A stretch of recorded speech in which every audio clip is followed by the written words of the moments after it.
Muy bien, vamos a ir a la palabra del Señor, al libro de Apocalipsis, capítulo 3. Ahí estamos. Y hoy nos corresponde estudiar acerca de la iglesia en la Odisea. Ya hemos visto 7 iglesias en Asia Menor. Y esta es la última a la que el Señor Jesucristo le envía una epístola a través del apóstol Juan. La iglesia en la Odisea estaba ubicada en una ciudad muy importante en aquellos días, en los días de Juan, del apóstol Juan nos referimos. ¿Ya? La encontramos allí en Apocalipsis de los versículos 14 al 22 y como mencioné, es la última de las 7 iglesias a las que es escrito el libro de Apocalipsis. Tenemos que entender que el libro de Apocalipsis fue enviado a estas congregaciones, es decir, ellos fueron, estas 7 iglesias, los receptores originales del libro de Apocalipsis. ¿Ya? Ellos fueron los que recibieron, a ellos se les envió este libro. Probablemente se les envió para que ellos supieran acerca de las cosas futuras, pero además para que ellos supieran en qué debían estar ocupados, ¿verdad? ¿Qué debían tener cuidado y qué debían, ¿no es cierto?, tener en sus congregaciones esperando, expectantes de la segunda venida de Cristo.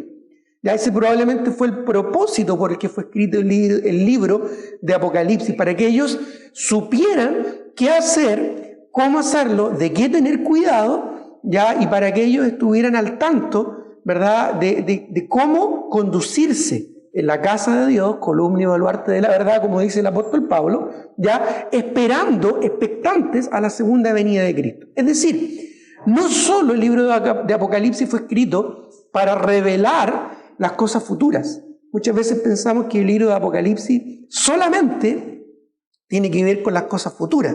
Bueno, no es así. Es una revelación que el Señor hace acerca de las cosas futuras y que lo vamos a ver de los capítulos 4 al final, al 22, aunque más específicamente de los capítulos 6 al 19, cuando el Señor en el libro de Apocalipsis nos va a hablar acerca de específicamente un evento que va a ocurrir, ¿no es cierto?, en el futuro, que aún no ocurre, que es llamado la Gran Tribulación. ¿Ya? Sin embargo, comienza el libro escribiendo estas 7 iglesias, ya reales, contemporáneas en los días del apóstol Juan, ¿ya?, para que estas iglesias pudieran tener, ¿no es cierto?, claridad acerca de estas cosas futuras, pero también pudieran estar conduciéndose bíblicamente conforme a la voluntad del Señor, expectantes y esperando esa segunda venida. Ahora bien, toda la Escritura es inspirada por Dios y es útil para enseñar, redarguir, corregir e instruir en justicia. Por lo tanto, toda la Escritura es útil a nosotros, de tal manera que nosotros también podemos ser edificados con la palabra del Señor y con este hermoso y desafiante libro que estamos estudiando. Podemos aplicarlo a nuestras iglesias hoy en día y también a nuestras vidas. De tal manera que el libro de Apocalipsis no solo fue contingente a estas 7 iglesias, sino también a todas las iglesias a lo largo de toda la historia humana. Y también a nuestras congregaciones y en particular también a nuestra iglesia. Así que todas las iglesias hacen muy bien en estudiar este libro para, ¿no es cierto?, tener claro lo que va a pasar en el futuro, pero principalmente para saber cómo conducirse, qué actitud tener, qué evitar, ¿verdad?, y cómo vivir expectantes a la venida de Cristo conforme a la voluntad del Señor. ¿Ya? Eso es importante siempre entenderlo y no perderlo de vista. Apocalipsis en ese sentido es muy similar a lo que vemos, por ejemplo, en el libro de Daniel, y eso ya lo vimos también en algunos estudios pasados, ya lo analizamos, pero es muy similar también en el sentido de que los primeros 6 capítulos de Daniel también muestra una parte histórica, ya, de Daniel, de su llegada a Babilonia y de todos los otros gobernantes a los que él sirvió, con distintas historias y experiencias de su vida y de la vida de sus amigos. Pero del capítulo 6 en adelante, Daniel también entra en un lenguaje profético para hablar también acerca de las cosas futuras. Y eso también es interesante porque también tiene que ver con un mensaje a la nación de Israel, de cómo ellos debían conducirse en las circunstancias actuales en las que ellos estaban. ¿ya? Así es que vemos que la Escritura se relaciona y tiene una aplicación también práctica para nuestras vidas al día de hoy, ¿ya? Algunos han postulado que estas 7 iglesias representan distintas eras en la historia de la iglesia a través de los siglos. Ya hemos visto, comparando Escritura con Escritura y haciendo este estudio, que no necesariamente eso es así. ¿Ya? Puede que hayan algunas similitudes. Sin embargo, estos mensajes a estas 7 iglesias se relacionan a cualquier iglesia en cualquier parte de la historia. Y hay tanto pecados como virtudes que son mencionadas acá, en las cuales cualquier iglesia y cualquier creyente también debe, ¿verdad?, aplicar y debe, ¿no es cierto?, ajustarse a la voluntad del Señor.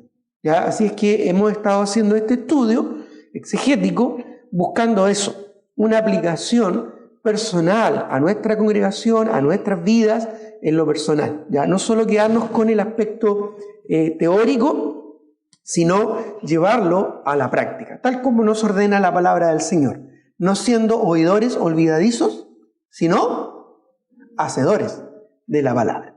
Ahora, como dije, la iglesia de la Odisea se encontraba en la ciudad de la Odisea, y esta ciudad era una ciudad muy interesante. ¿Ya? Hay un arco que se genera, ¿ya?, en estas 7 iglesias. Va desde el sur hacia el norte y después baja nuevamente hacia el sur este, ¿ya?, de lo que en aquellos días era el Asia Menor y de lo que hoy en día sería la zona occidental de Turquía. Ya, si algunos han tenido la oportunidad de viajar o conocer, ¿no es cierto?, estas ciudades mencionadas acá, estas iglesias en estas ciudades mencionadas acá, en aquellos días de Juan se encontraban en una zona que era conocida como el Asia Menor.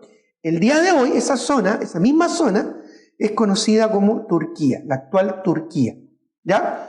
Ahora bien, la Odisea estaba alrededor, desde la primera iglesia que es mencionada, alrededor de unos 145 kilómetros de Éfeso, que es la primera iglesia que se menciona hacia el sector de la costa, digamos, de Asia Menor, lo que sería hacia el mar Egeo.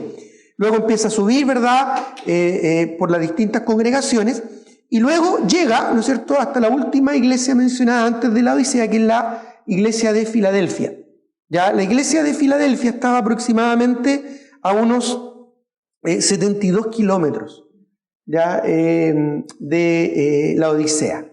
¿Ya? O sea, son, digamos, distancias más o menos cercanas la una de la otra.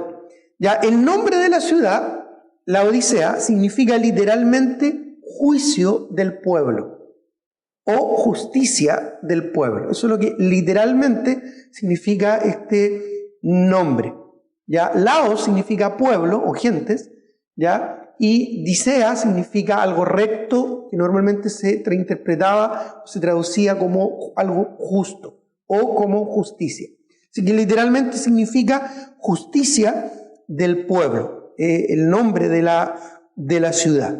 ¿Ya? La ciudad fue fundada por Antíoco II, quien le puso el nombre de su esposa, ¿ya? Laodice era el nombre de la esposa de Antíoco II. Entonces la ciudad fue puesta en honor a ella, Laodicea. Ahora, este nombre era un nombre común para las mujeres en aquellos días. Quizá hoy en día no sería un nombre muy conocido o muy interesante, pero en aquellos días era un nombre bastante común, fíjate. Como hoy día sería, no sé, María, ¿verdad? Un nombre más común. Bueno, la Odisea era un nombre común para las mujeres en aquellos días. Ya, la Odisea misma era un centro bancario, ya, era una ciudad muy rica en términos económicos, de un nivel social, ¿no es cierto?, alto, por decirlo de una manera, en cuanto a aquellos días, poseía una gran riqueza.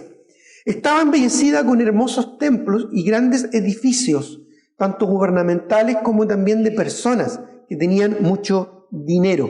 Ya habían personas muy adineradas en aquel lugar, principalmente generales o soldados de muy alto rango, jubilados del ejército romano. ¿ya? De hecho, esta ciudad de Laodicea era casi considerada como una ciudad de retiro para los altos mandos del ejército romano. Vamos a ver después por qué, porque era una ciudad que tenía muchas aguas termales, ¿ya? Era una ciudad muy, muy bella en términos de paisaje, ya rodeada de montes, de cerros, ¿no es cierto? Y una ciudad, ¿no es cierto?, muy cómoda y agradable para vivir, además bastante próspera. También tenía teatros muy, muy llamativos, muy bonitos, ya que también era una ciudad muy turística en un sentido, ¿ya? Y muy dada a la entretención. Disponía de una excelente y bien conocida y muy gran conocida escuela de medicina. ¿Ya? Especialmente se destacaba un aspecto de esta escuela de medicina que se dedicaba a los ojos, a la oftalmología. Vamos a ver después que también esto guarda relación con algo que el Señor le dice a esta iglesia. La ciudad también era famosa por lo mismo, porque allí era conocido una especie de colirio, ¿ya? Una especie de ungüento que se aplicaba justamente para problemas oftalmológicos, ¿ya? Que era una especie de ungüento preparado con alguna de las aguas medicinales o termales que disponía, que había en aquel lugar. También era conocida como una ciudad muy próspera, principalmente por su industria de manufacturación de ropas de lana negra brillante, principalmente de pelo de cabra negra. Y eso hacía de que su comercio fuera muy reconocido en la región, ¿no es cierto? Y muy un comercio, ¿no es cierto?, muy dinámico. También, como mencioné, era un lugar que normalmente se consideraba como una ciudad de retiro para los generales o los altos mandos del ejército romano, ya que poseía de fuentes termales, ¿no es cierto?, que eran muy conocidas en aquellos días por ser lugares propicios para ir, relajarse, y también como aspecto medicinal, ¿ya? Por las propiedades que contenían estas aguas termales. ¿Ya? Vamos a ver en el desarrollo de este estudio que la Odisea se contrasta con otras de las iglesias mencionadas acá en Apocalipsis, ya en distintos aspectos, ¿ya? Y vamos a verlos a continuación. Así que vayamos a Apocalipsis, por favor, capítulo 3, y de los versículos 14 en adelante. Dice el versículo 14, Apocalipsis 3, 14. Escribe al ángel de la iglesia en Laodicea. Ya vamos a llamar a esta iglesia la iglesia tibia. Vamos a explicar después por qué le llamamos así, la iglesia tibia, que no era ni fría ni caliente, sino que era tibia. Y vamos a entender de qué se trata. Y también vamos a decir que esta iglesia es comparada o se relaciona con la epístola a los colosenses. Ya hemos explicado un poquito de esto, que cada una de estas 7 iglesias se relaciona con las 7 iglesias a las que el apóstol Pablo escribió, ¿ya? Y en este caso, la Odisea se relaciona a la epístola a los colosenses. Y esto es principalmente porque la epístola a los colosenses fue también enviada a la Odisea. Y la epístola de la Odisea, no esta, sino que otra, también fue enviada a la iglesia de Colosas, ¿ya? Seguramente Pablo escribió una carta a la iglesia de la Odisea, que no la tenemos acá porque no fue inspirada solamente, sino que fue una carta específica personal que probablemente Pablo escribió a la iglesia y que la iglesia de la Odisea después compartió con los hermanos de Colosas. Y no solo con los hermanos de Colosas, sino que con otra iglesia que había en las cercanías, que era la iglesia de Hierápolis. De hecho, Colosas, Hierápolis y la Odisea están distantes la una de la otra aproximadamente como a unos 15 a 20 kilómetros. Algo así como ir de aquí a Quilpué y de Quilpué a Villa Alemana, ¿ya? Para que se hagan una idea. Por lo tanto, Hierápolis, la Odisea y Colosas en un sentido eran ciudades hermanas o cercanas, ¿ya? Y las iglesias también tenían mucho compartir. Esa relación nos hace pensar de que esta carta, ¿no es cierto?, también de alguna manera tiene un impacto a la iglesia de Colosas. Ahora bien, dice: escriba al ángel de la iglesia en la Odisea, he aquí el amén, el testigo fiel y verdadero, el principio de la creación de Dios, dice esto. Bueno, en primer lugar, aquí vemos cómo el Señor Jesucristo se presenta. Vemos la autoridad del Señor, ¿ya? La autoridad de Cristo. Y lo vemos en distintos aspectos y en distintos términos, como el Señor mismo se presenta, ¿ya? En primer lugar, se presenta como el amén.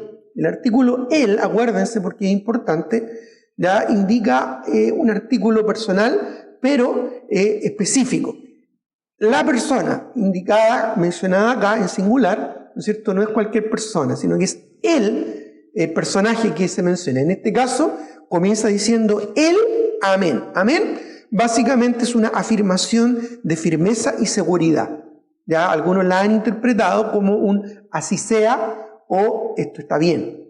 Por eso es que cuando de pronto uno dice algo, ¿no es cierto?, bíblico, espiritual y que queremos afirmar o confirmar, uno dice amén, ¿verdad?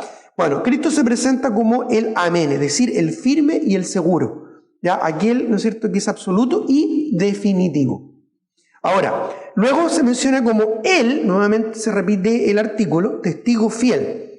Cristo es la encarnación de la verdad absoluta, cuando dice el testigo fiel y verdadero. Ya hemos hablado ya de Cristo como el testigo, ya dando testimonio de estas cosas. Vamos a seguir viéndolo en este estudio del libro de Apocalipsis. ¿Ya? Y verdadero obviamente hace referencia a su carácter, al carácter de Cristo como la verdad. Recuerda que en Juan 14:6 el Señor dice: yo soy el camino, yo soy la verdad, yo soy la vida. Luego dice el principio de la creación de Dios, dice esto. Bueno, el principio acá es la palabra griega arjé, ya que literalmente significa jefe principal, ¿ya? Jefe principal o el principal en honor. Y luego menciona la palabra, el principio de la creación. La palabra creación ahí es xtisus, que significa origen. Origen, y a veces se aplica al fabricante de algo. ¿Ya? Esta persona es el fabricante, es decir, el xtisus. Era la palabra original en griego que se usó en aquellos días. Por lo tanto, el principio de la creación de Dios, refiriéndose a Jesucristo, tiene que ver aquí con el origen y motivo de la creación. ¿Ya? No es que fue la primera persona creada o el primer ser creado, porque Cristo no fue creado, porque Cristo es Dios. ¿Ya? Juan 1:1, ¿se acuerdan lo que dice el mismo Juan? En el principio era el verbo, y el verbo era con Dios, y el verbo era Dios. ¿Ya? Y dice en Juan 1:2, este era en el principio con Dios, y mire lo que dice el versículo 3 de Juan 1:3. Todas las cosas por Él, está hablando de Cristo, ¿ya? Está hablando del verbo, por Él fueron hechas, y sin Él nada de lo que ha sido hecho fue hecho. Está hablando aquí del verbo, que por Él fueron hechas todas las cosas. Incluso si saltamos ahí en Juan 1, al versículo 14, dice, y aquel verbo, refiriéndose a Cristo, porque en el principio era el verbo, y el verbo era con Dios, ¿no es cierto? Y el verbo era Dios. Y luego dice en el versículo 14, y aquí el verbo fue hecho carne y habitó entre nosotros, y vimos su gloria, gloria como de unigénito Hijo del Padre. Es decir, Cristo se encarnó. ¿Ya? El principio de la creación, Él es Dios. Y esto tiene que ver con el motivo y origen de la creación del Señor. ¿Ya? Otro pasaje interesante en Colosenses 1, busquémoslo, Colosenses sin perder su texto ahí en Apocalipsis, Colosenses 1, 15 al 16. Colosenses 1, 15 al 16. Voy a esperar que todos lo tengan. Colosenses 1, 15 al 16. ¿Lo tienen? Dice, hablando de Jesucristo, Él es la imagen del Dios invisible, y mire lo que dice, el primogénito de toda la creación. Ya la palabra ahí original para primogénito es la palabra prototokos. Ya lo hemos explicado en otras oportunidades. Proto significa primero, ya, pero no primero en origen, no primero en cronológico, sino que primero en honor. ¿Ya? Por lo tanto, Cristo es el primero en honor. ¿Ya? Esta idea viene del Antiguo Testamento cuando se hablaba de la primogenitura. Por ejemplo, el primer hijo nacido de Isaac fue Esaú. ¿Ya? Fue el primogénito. Pero Esaú vendió su primogenitura. ¿Y a quién se la vendió? Al segundo hijo, a su hermano. En este caso se la vendió a Jacob. Por lo tanto, Jacob llegó a ser el prototocos o el primogénito. ¿Ya? Él llegó a ser el primogénito de esa familia, no porque haya nacido primero, sino porque él obtuvo el honor de ser el más importante. Bueno, esa es la palabra que se utiliza ahí para prototocos. ¿Ya? Hay otra palabra que es protoquisto, que es el primero en ser creado, o el primero en formarse, o el primero cronológicamente. Pero en este caso usa la palabra prototocos. ¿Ya? Esto es importante porque establece la divinidad de Cristo. Él no es que Él fue el primer ser creado, sino que Él es el que tiene más alto honor y de hecho, por razón de Él, fue creado el universo. Eso es lo que estamos diciendo. ¿Ya? ¿Leímos ya Colosenses?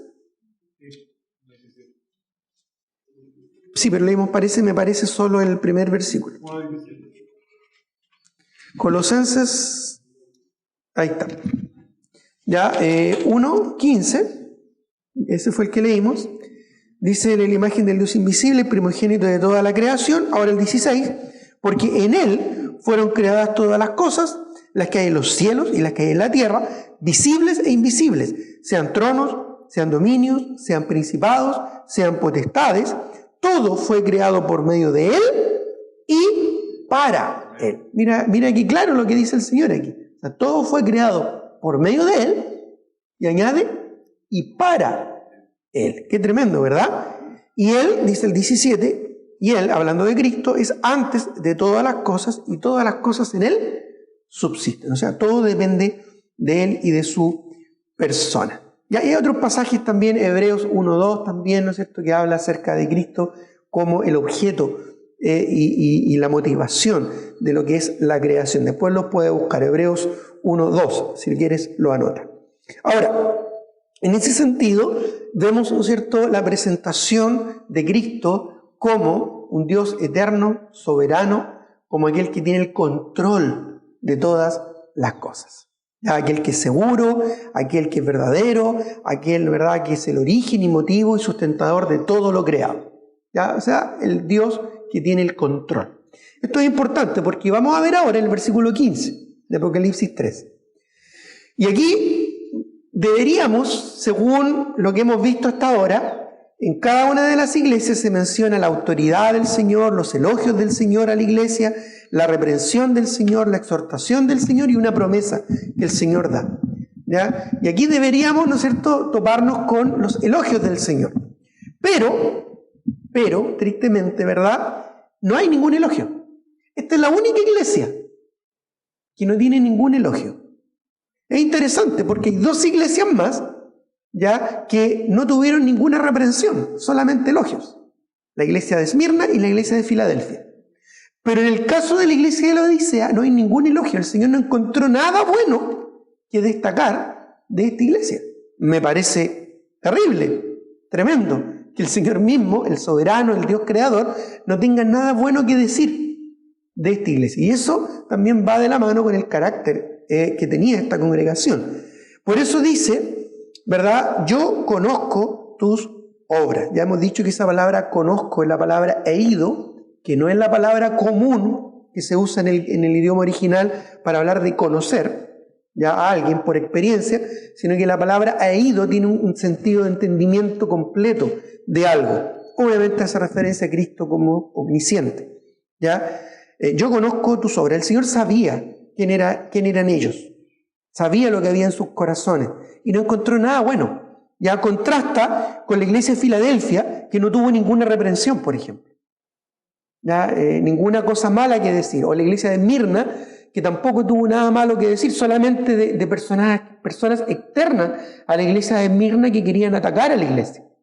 Pero en sí, ni Esmirna ni Filadelfia no tenían nada malo. O sea, bien digo, no tenían nada malo que decir de ellos. Pero aquí en este caso el Señor no tiene nada bueno que decir. Ya, es más, menciona algunas cosas que por supuesto no son muy positivas. Dice, yo conozco tus obras, que ni eres frío ni caliente. Ojalá fuese frío o caliente, dice el versículo 15. Bueno, en primer lugar, ya dijimos, yo conozco tus obras, yo entiendo, yo conozco quién eres, yo sé quién eres, es la idea, que no eres frío ni caliente. ¿Ya? O sea, en otras palabras, y aquí lo voy a explicar, no sirves para nada. Básicamente eso le estaba diciendo el Señor. Qué fuerte, ¿verdad? Qué triste que el Señor, conociendo a esta congregación, en el fondo la encare y le diga, ¿saben que ustedes no sirven para nada? Ya, es terrible. Bueno, ¿por qué llegamos a esa conclusión? Bueno, básicamente la idea de frío y caliente es que tú no sirves ni para refrescar, ni tampoco para sanar. ¿Por qué?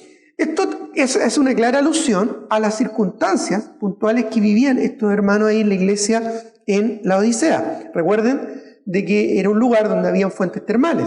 Y también habían fuentes de agua pura, ya vertientes de agua pura, ¿no es cierto?, y cristalina, heladita, que venía de los cerros y de los montes alrededor. Por lo tanto, frío hace referencia al agua helada, pura y refrescante de una vertiente, ya que era agua, ¿no es cierto?, muy pura, muy limpia y muy refrescante. Ya se usaba muchas veces para refrescarse, para hidratarse, ¿verdad? Qué agradable cuando uno está caminando o está en un lugar con mucho calor, ¿verdad? O en un lugar muy seco. Qué agradable encontrarse con una vertiente de agua pura y cristalina, ¿verdad? Allá en el sur uno puede encontrar todavía vertientes no contaminadas de agua, ¿no es cierto?, exquisita para refrescarse y para beber.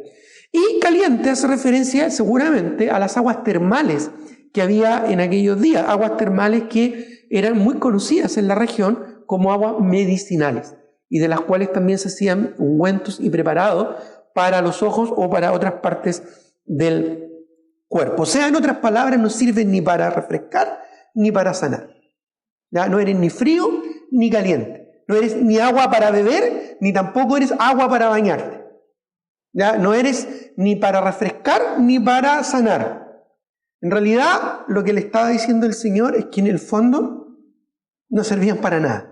¿Ya? El agua tibia, que era una mezcla, ¿no es cierto?, quizás de una vertiente con una fuente termal, ya no era muy grata para meterse como si fuera un agua termal, no tenía todas las propiedades que tiene el agua más caliente, y el agua fría obviamente se desvanecía con el agua termal y ya no podía ser bebible, ya no era bebestible, no era, ¿no es cierto?, apta para el consumo humano, y por lo tanto probablemente como tenía sedimentos, ¿no es cierto?, y minerales, seguramente incluso era hasta asquerosa para beber. Ya, no sé si alguno de ustedes ha tenido la oportunidad de estar en unas termas.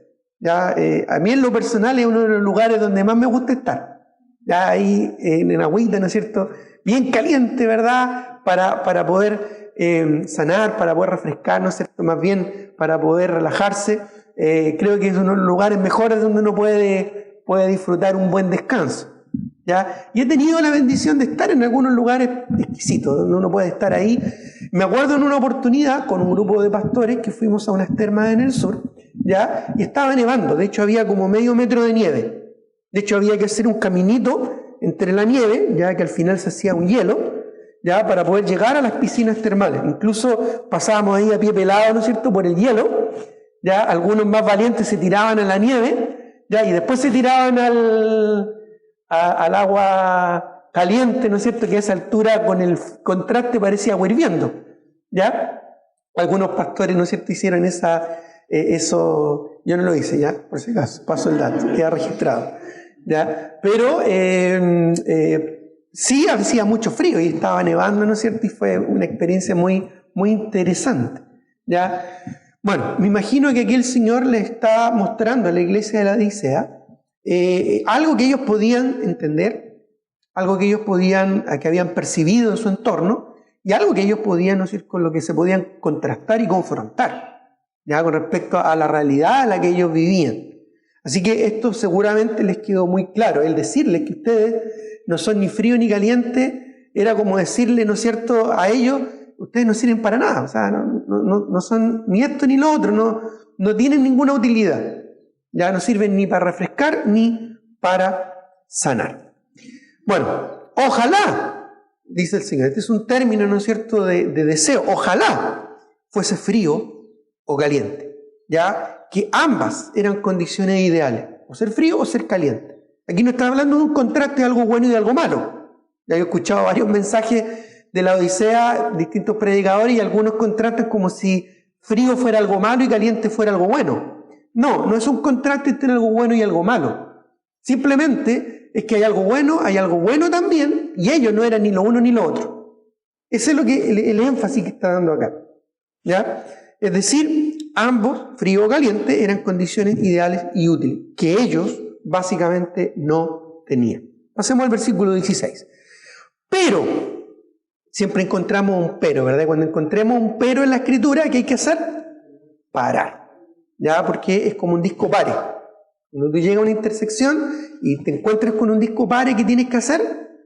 Parar, mirar para todos lados, ¿no es cierto? Ya hoy en día hay que mirar para la derecha, a la izquierda, para abajo, y también hay que mirar para arriba, por si acaso. Ya, porque uno no sabe, ¿no es cierto?, qué pueda venir de arriba. Así es que parar significa poner atención. Aquí vemos el contraste. Pero, por cuanto eres tibio, claramente ahora ya les dice cuál era su condición, ¿ya? Y no frío ni caliente, te vomitaré de mi boca. Seguramente el ser tibio o el término tibio era un término menospreciado o peyorativo de aquellos días. Seguramente por las circunstancias, ¿no es cierto?, en las que ellos vivían. Y seguramente recibir este título no debió haber sido muy grato escuchar para estos hermanos de esta congregación. ¿Ya? Pero por cuanto eres tibio, ni frío, y vuelvo a repetirlo, ni caliente, es decir, condiciones ideales y útiles, ¿verdad?, para refrescar o para sanar, te vomitaré de mi boca. ¿Ya? Y básicamente es una palabra bastante fuerte. ¿Ya? Vomitaré de mi boca es una palabra que en el idioma original significa vomitar. Es decir, un acto, ¿verdad?, de náusea, un acto básicamente asqueroso, ¿no es cierto?, de repulsión. Y eso es lo que está transmitiendo aquí. ¿Ya? Está usando una palabra fuerte para decir lo que al Señor le produce en el corazón este tipo de circunstancias. ¿Ya? El Señor siempre pide que nos definamos. Por ejemplo, en Lucas 16:13, el Señor le dice, ¿verdad?, que a sus discípulos que ningún siervo puede servir a dos señores. Lucas 16:13, por si lo estás anotando. Ningún siervo puede servir a dos señores, porque o amará a uno y menospreciará al otro, o estimará a uno y aborrecerá al otro. No podéis servir a Dios y a las riquezas. Eso les dijo el Señor. O sea, ningún siervo puede servir a dos señores. En otras palabras, defínanse. Bueno, aquí vemos, ¿verdad?, que esta iglesia no estaba dispuesta a definirse. No estaban probablemente ellos dispuestos a pagar el precio del discipulado. No estaban realmente ellos dispuestos a pagar el precio de la comunión y de andar en la luz. No estaban ellos dispuestos a pagar el precio de ser creyentes maduros y comprometidos. Simplemente ellos estaban cómodos en algo que lo vamos a ver más adelante, en lo que se sentían complacidos. Y ellos eran muy autocomplacientes, así que estaban bien, estaban tranquilos, no necesitaban nada más. Y esa condición les llevó a ellos a estar en una condición deplorable ante el Señor, una condición de hecho asquerosa ante el Señor, una condición de mezcla. No podemos mezclar ambas cosas, el mundo y el Señor. El Señor nos dice, ¿verdad?, que no nos podemos unir en yugo desigual con los incrédulos, porque ¿qué compañerismo tiene la justicia con la injusticia? O la comunión, ¿qué comunión tiene la luz con las tinieblas? ¿Qué concordia Cristo con Belial? El Señor también dice en el libro de Santiago que de una misma fuente no puede salir agua dulce y agua amarga. Ya, el Señor no le gusta las mezclas. El Señor le gusta que uno se defina ante Él. ¿Ya? El Señor le gusta que uno tome decisiones espirituales que, aunque puedan parecer difíciles de tomar, debemos tomarlas. A eso nosotros hoy en día le llamamos convicciones. Un creyente que hoy en día no vive por convicciones claras, firmes y seguras, es un creyente ambiguo, es un creyente de doble ánimo, que es llevado por cualquier viento de doctrina, por estratagema de hombre, o como el mar, la corriente del mar, la ola del mar, como la espuma la lleva de allá para acá, como dice el libro de Santiago. Un creyente que no se define es eso, es un creyente inconstante en todos sus caminos. Un creyente que se define, por otro lado, es un creyente firme, que honra al Señor. Pero esto tiene un precio. un costo de compromiso, de abnegación, de dedicación. Hay cosas que renunciar, hay cosas que dejar, hay actitudes que asumir, hay posturas que tomar. Y no muchos cristianos tienen esta actitud. Muchos creyentes simplemente son creyentes circunstanciales. No viven por convicción, sino que viven por las circunstancias. Es que yo no lo pedí, es que yo no lo busqué y me llegó la oportunidad. Bueno, pero si es una oportunidad que no honra a Dios, el creyente espiritual la desecha. No porque le haya llegado sin haberlo pedido, sin haberlo buscado, eso va a ser del Señor. Uno tiene que contrastarlo con la Escritura. Es decir, si esta oportunidad laboral, si esta oportunidad de negocio, si esta oportunidad de relación con otra persona no es conforme a los principios bíblicos, lo rechazo. Esa es una postura. Eso es vivir en base a convicciones y no en base a circunstancias. El creyente no es un creyente circunstancial. Cuando un creyente se despide de otro, no le dice suerte, que te vaya bien. Porque la suerte implica algo casual. Y nosotros no vivimos por casualidad. Nosotros vivimos porque el Señor tiene el control. Todas las cosas ayudan a bien, dice el libro de Romanos. Por lo tanto, ¿no es cierto? Un creyente cuando se despide de otro le dice que el Señor te bendiga. Pero no lo deja la suerte. Ahora, sabemos que la suerte es de Jehová. Pero el Señor nos pide que nosotros nos definamos. Y que vivamos por convicciones. Tenemos lo necesario, tenemos el Espíritu Santo para tomar decisiones y tenemos su palabra para entender qué decisiones debemos tomar. Pasemos al verso 17. Dice, porque tú dices, yo soy rico y me he enriquecido y de ninguna cosa tengo necesidad y no sabes que tú eres un desventurado y miserable, pobre, ciego y desnudo. Bueno, esta es una porción sumamente interesante, ¿ya? Porque vemos que ellos dijeron de sí mismos, porque tú dices yo soy rico, literalmente significa la palabra lleno. ¿Ya? Esto es un contraste con la iglesia de Esmirna en Apocalipsis 2.9. La iglesia de Esmirna, el Señor mencionando a ellos, ya en Apocalipsis 2.9 dice, yo conozco tus obras y tu tribulación y tu pobreza, y mira lo que dice luego, pero tú eres rico. Es decir, era una iglesia que era conocida por ser pobre, quizás de muy humilde condición, pero ¿qué dice el Señor de esta iglesia? Que era rico. Sin embargo, acá vemos en la iglesia de la Odisea que ellos decían, yo soy rico. Ellos decían de sí mismos, yo soy rico. Pero vamos a ver más adelante que el Señor les dijo, no, ustedes no son ricos, ustedes son pobres. Y vamos a verlo en los términos más fuertes que el Señor se los dice. ¿Ya? Así que vemos ahí otro contraste, además de la iglesia de Filipos, con la iglesia de Esmirna. Dice, yo soy rico, dicen ellos, y me he enriquecido o me he llenado, y de ninguna cosa tengo necesidad. O sea, no necesito de nada, tengo todo lo necesario. Así es como se sienten muchos cristianos hoy en día. Ya están cómodos, están seguros, tienen sus recursos, no necesitan de nada ni de nadie. Muchos creyentes, ¿verdad?, hoy en día individualistas, ya se jactan de que no dependen de nadie. De hecho, hoy en día es una virtud que el mundo plantea, de no depender de nadie, de ser autosuficiente. Ya esta es a propósito, ya entre paréntesis, esta es una trampa del diablo para muchos jóvenes hoy en día, que buscan su independencia y su autonomía, no entendiendo de que eso no es del Señor. Nosotros siempre dependemos de alguien, ya sea de nuestros padres, ya sea de nuestro hogar o de alguna autoridad. Siempre debemos someternos a alguna autoridad. No podemos andar por la vida ahí libres, ¿no es cierto?, como el viento, sin nadie que esté sobre nosotros. Eso no es algo que corresponde a un hijo de Dios. Y aún si por circunstancias estuviéramos aislados en un lugar, aún tendríamos al Señor sobre nosotros para ser nuestro Señor y gobernador. Nosotros somos siervos, no somos señores. El mundo plantea esto. No, independízate y sé independiente y que no dependas de nadie. Qué triste, porque eso ha llevado a muchos jóvenes a la ruina de su alma. Ahora, sigamos. Dice, me he enriquecido, de ninguna cosa tengo necesidad. Y no sabes, interesante, porque esa palabra no sabes, ¿sabes qué palabra es? En el idioma griego es la palabra eido, la misma palabra que usó el Señor Jesucristo para decirle, yo conozco tus obras.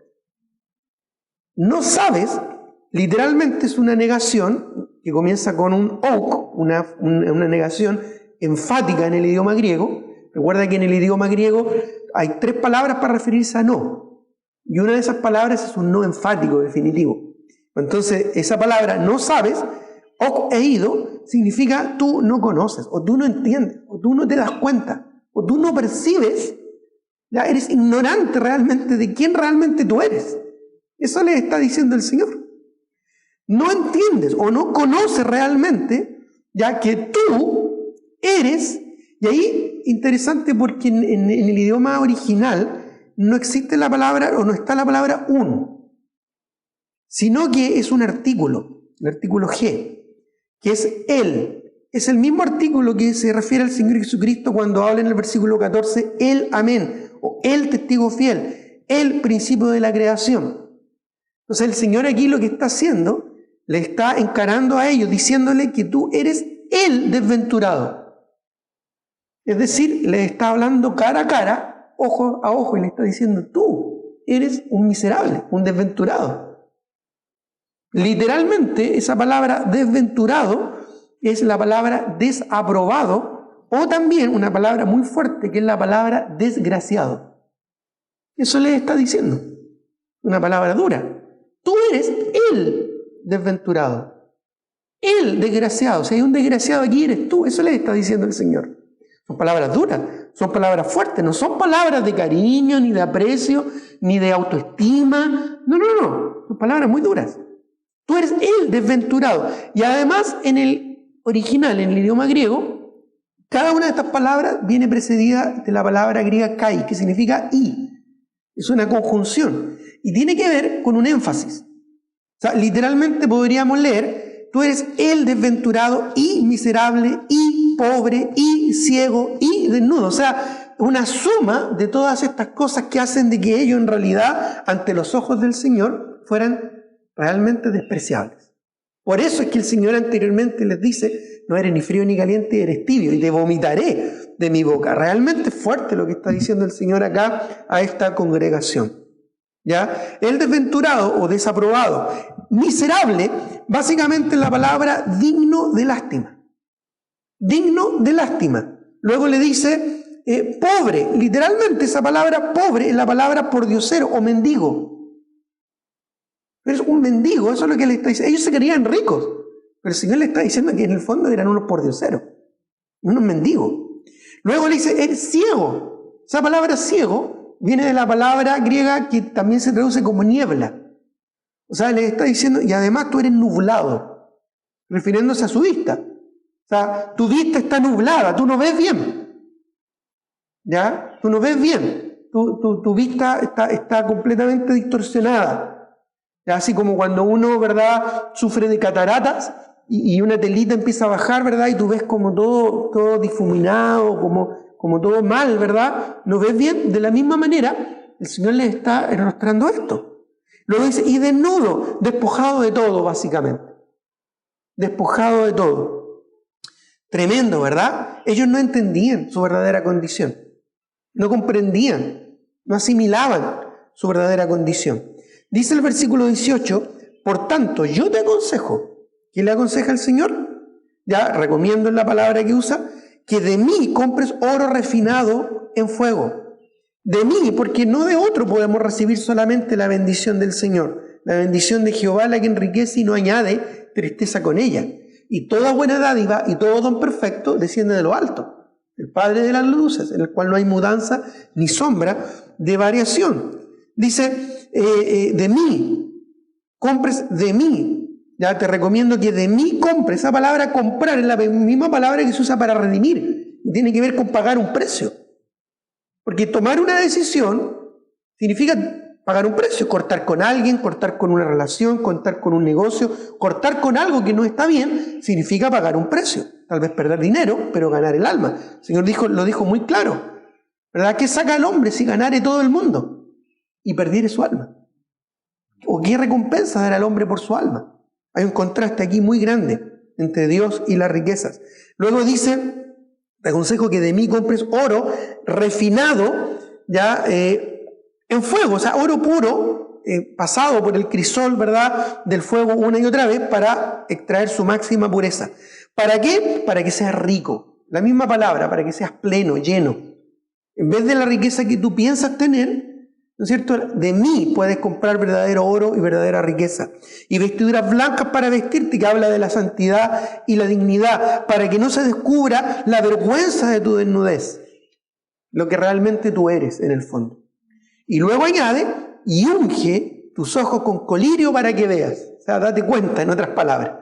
¿Ya? Y obviamente el colirio era algo que ellos entendían y comprendían, ¿no es cierto?, en aquellos días. Era una solución oftalmológica común allá en la Odisea, probablemente usado como base para algún tipo de, algún tratamiento, ¿no es cierto?, oftalmológico.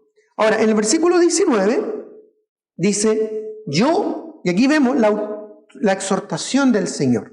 ¿Ya? Por si no lo habían anotado, en el versículo 1 vimos la autoridad del Señor, en el versículo 2 vemos que no habían elogios, en el versículo 15 vemos que no habían elogios, en el versículo 16 vemos la reprensión del Señor, ¿ya? Y llegamos al versículo 19, donde encontramos la exhortación del Señor. Y dice, yo reprendo y castigo a todos los que amo. Sé pues celoso y arrepiéntete. La disciplina es parte del amor del Señor. Hebreos 12, no lo busquen, Hebreos 12 del 5 al 11, lo puedes anotar, habla de la disciplina del Señor. Y dice que el Señor, el que ama, disciplina y azota a todo aquel que recibe por hijo y lo hace por amor. De la misma manera, nosotros también podemos practicar como padres la disciplina espiritual. ¿Ya? Voy a mencionar solo algunos versículos, no es necesario que lo busquen. Ya, por ejemplo, en Proverbios 13:24 habla acerca de la disciplina del Señor, ya hablando de que debemos disciplinar a nuestros hijos y disciplinarlo con vara, ya, porque al disciplinarlo con vara lo vamos a estar librando del mal. Proverbios 13, voy a leerlo yo, el versículo 24 dice, el que detiene el castigo a su hijo aborrece, mas el que lo ama, dice, desde temprano lo corrige. También Proverbios 19:18 dice, castiga a tu hijo entre tanto que hay esperanza, mas no se apresure tu alma para destruirlo. ¿Ya? La disciplina del Señor no es para destruir, sino que es para edificar. ¿Ya? También, y lo pueden anotar, no lo vamos a buscar por tiempo, pero Proverbios 22:15, que dice, la necedad está ligada en el corazón del muchacho, mas la vara de la corrección la alejará de ella. Y también puedes anotar Proverbios 23, 13 y 14, Proverbios 23, 13 y 14, y Proverbios 29, 15 y 17. Proverbios 29, 15 y 17. Todos estos pasajes hablan acerca de la disciplina que debemos ejercer por amor en nuestros hogares, con nuestros hijos, así como Dios la ejerce con nosotros. ¿Ya? Dios es sabio, Él sabe lo que es correcto y lo que es mejor.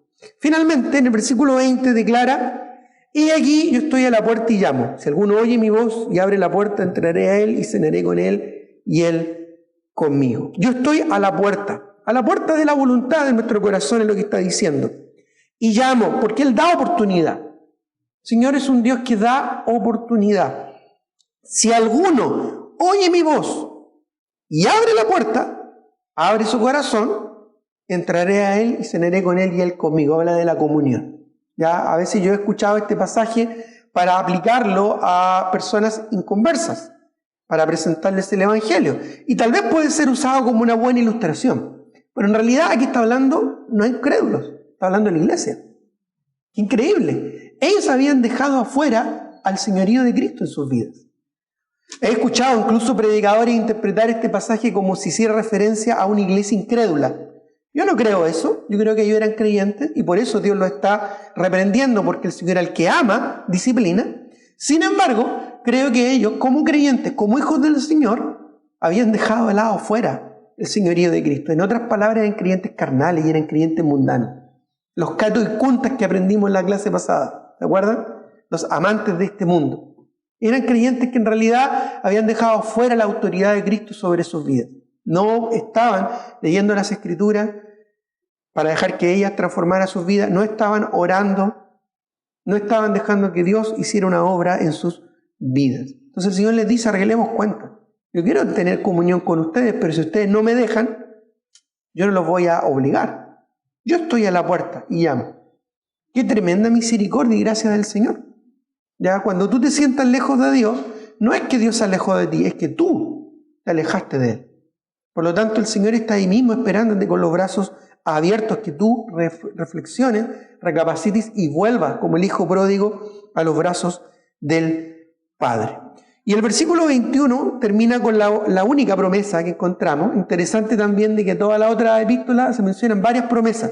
Aquí solo se le menciona una, ¿ya? Y tremenda promesa, dice, al que venciere o al vencedor, ya le daré. Esto es porque es por gracia, no por obra. Yo le daré. Está hablando de algo que Dios va a dar, que se siente conmigo en mi trono, así como yo he vencido y me he sentado con mi Padre en su trono. Es decir, que se siente en un lugar de honor y de privilegio. Así como Cristo se asentó a la diestra de Dios Padre, de la misma manera ellos van a tener la oportunidad, si es que se arrepienten, ya ante el Señor. Por eso dice el versículo 19, que no lo vimos hace un momento atrás, lo dejé al final. En el versículo 19 dice, yo reprendo y castigo a todos los que amo, y luego le exhorta, sé pues celoso y arrepiéntete. Si ellos son celosos y se arrepienten, van a estar sentados, ¿no es cierto?, en un lugar de honor por el Señor. Ahora, sé pues celoso, esa palabra celoso es muy interesante porque es la misma palabra que se utiliza en el contexto, o una palabra similar de la misma raíz, para la palabra caliente. Y tiene que ver con algo fervoroso. Es decir, sé fervoroso, apasionado y comprométete con el Señor. Sé pues celoso con tu compromiso al Señor. Y arrepiéntete tiene que ver con un cambio de actitud, que resulta en un cambio de conducta. Es decir, cambia tu forma de pensar, entiende que estás mal y tienes que volver, ¿no es cierto?, a como Dios quiere que tú estés. Esa es la exhortación que encontramos de esta tremenda iglesia y que ya hemos visto, ¿verdad?, de todas estas, porque esta es la última, lo que el Señor habla a nuestras vidas. Así es que tomemos esto con seriedad, tomemos esto con un corazón apasionado y tomemos las decisiones espirituales que debamos tomar para arreglar cuentas con el Señor y para estar bien con Él. De tal manera que Él pueda, al vernos, y como Él nos conoce, no seamos como la iglesia de la Odisea, que no tuvo nada bueno que decir, sino lamentablemente puras cosas negativas. Muy bien, hermanos, vamos a ponernos de pie para terminar el día de hoy y luego de esta oración ya podemos retirarnos a nuestros hogares. Oremos. Padre eterno, Padre celestial, te doy gracias por este tiempo que hemos podido compartir de tu palabra. Te ruego que nos acompañes con bien en el regreso a nuestros hogares. Nos encomendamos en tus manos, Señor, y te alabamos en el nombre de Jesús. Amén.